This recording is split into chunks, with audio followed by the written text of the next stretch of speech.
petite présentation. Je remercie bien la chaleureuse. Donc, comme toujours, je remercie bien la chaleureuse. Putain, je vais vous montrer ça. Oh là.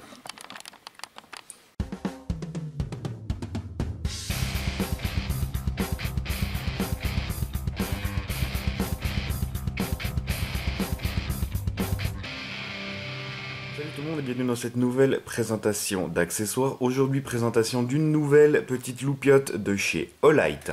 Donc, comme toujours, je remercie bien chaleureusement Olight pour m'avoir fourni ce matériel afin de pouvoir vous en parler.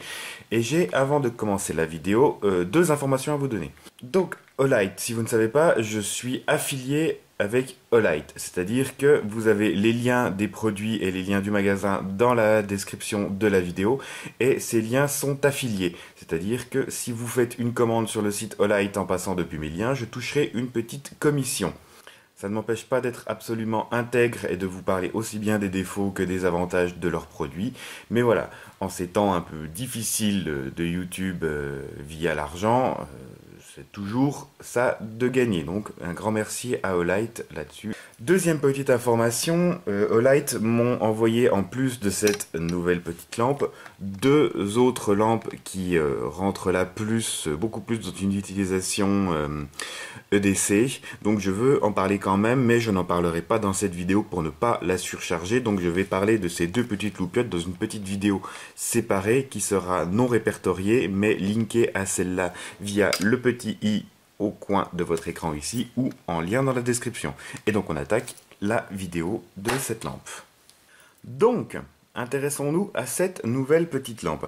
Alors au moment où je tourne la vidéo, il faut savoir qu'elle n'est pas encore officiellement sortie. Elle va sortir normalement le lendemain de la sortie de la vidéo. Donc voilà, si vous êtes dans les premières heures de visionnage, c'est normal que vous ne la trouviez pas. Donc il s'agit de la Olight Balder Mini. Donc la version plus compacte et miniaturisée de la Balder que je vous avais déjà présentée. Vous pourrez retrouver le lien ici. Commençons donc par les petites informations techniques habituelles. Au niveau du contenu, dans la boîte, vous allez retrouver donc sa lampe, un petit set de vis rails supplémentaires. Donc on a le rail Glock qui est installé et il y a le rail 1913 qui est ici, ainsi que la petite clé permettant les réglages de la lampe.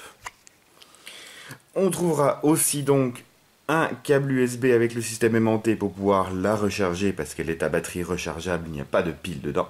Ainsi qu'une petite notice d'utilisation qui est en suffisamment de langue pour que vous puissiez la comprendre. Alors au niveau de ces autres petites informations, niveau dimension, elle fait 57 mm par 32,8 mm par 35,8 mm pour un poids de 87 grammes. Au niveau de sa portée d'éclairage, on va être sur maximum 130 mètres environ d'éclairage pour une puissance maximale de 600 lumens à charge pleine. Elle dispose aussi d'une norme IPX4 relatif aux éclaboussures d'eau. Au niveau de la lampe en elle-même, elle dispose ici d'un petit témoin de batterie faible. Vous retrouverez ici les deux vis qui vont vous permettre d'ajuster le laser en hausse et en dérive, petit pointeur laser qui se trouve ici. Exactement comme la Balder première du nom, vous avez un bouton qui vous permet de switcher sur les différents modes. Donc vous avez ici le mode lampe uniquement, ici le mode lampe et laser en même temps, ici le mode laser uniquement. Voilà. Au niveau de son rechargement, tout se passe ici, donc via le système aimanté qui est là. Il vous suffit donc de prendre le câble USB qui est fourni avec, de venir le placer dessus, de venir brancher ça sur un adaptateur secteur, sur un batterie bank, sur votre ordinateur, n'importe quoi. Tac, on allume et ça charge. Donc le bouton, le câble ici va être rouge pendant que ça charge et va passer au vert une fois que ce sera chargé.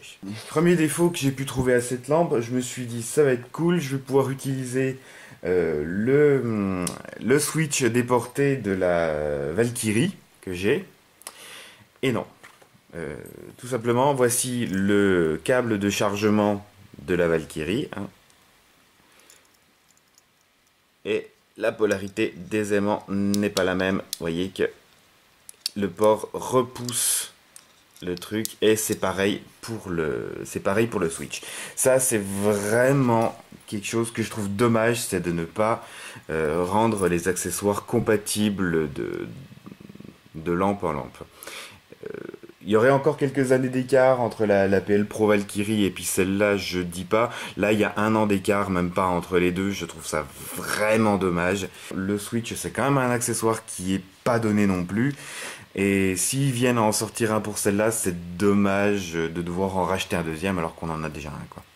Ensuite, au niveau de son fonctionnement, elle est très très simple. Elle n'a pas 50 000 modes d'éclairage. Il y en a vraiment qu'un. Il y a vraiment le mode à 600 lumens à pleine puissance.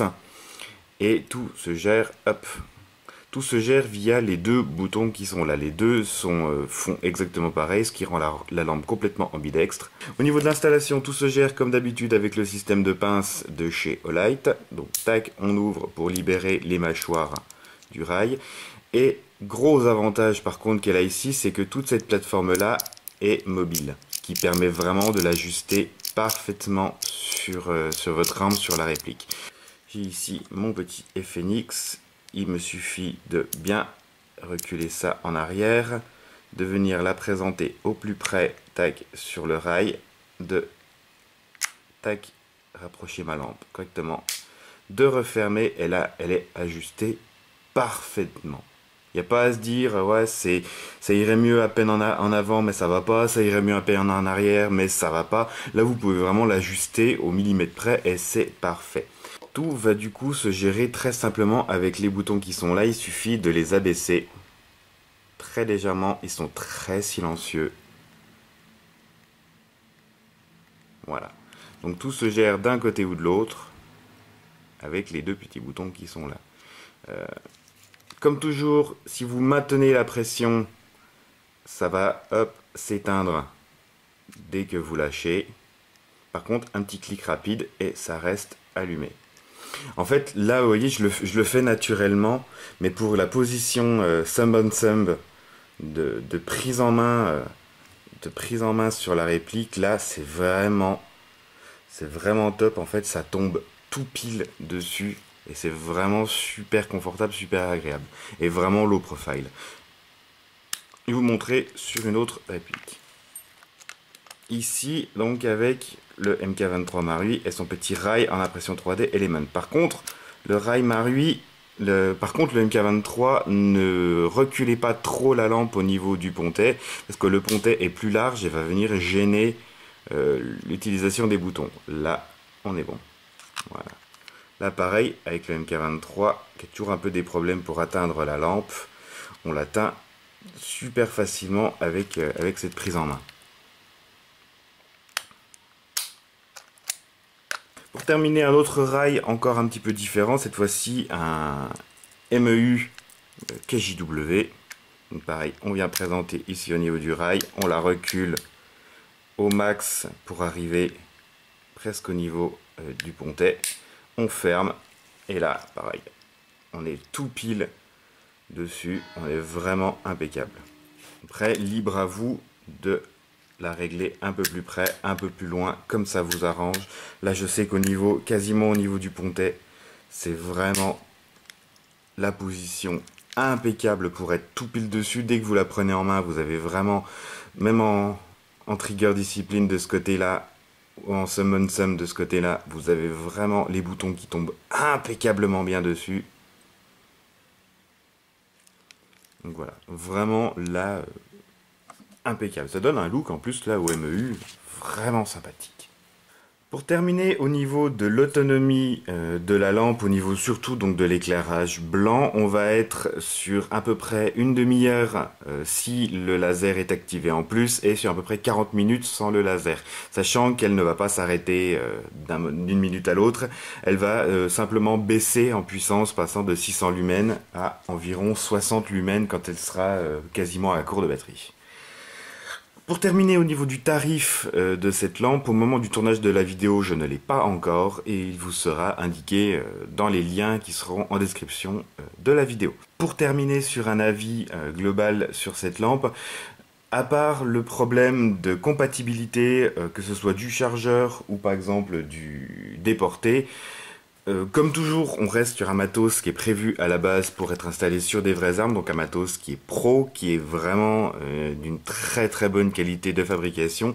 Là vraiment, ce système complètement ajustable, moi je trouve ça vraiment bien parce que ça permet vraiment d'ajuster et d'installer la lampe, que ce soit sur votre arme, sur votre réplique, et de vraiment la positionner parfaitement pour aller à votre main.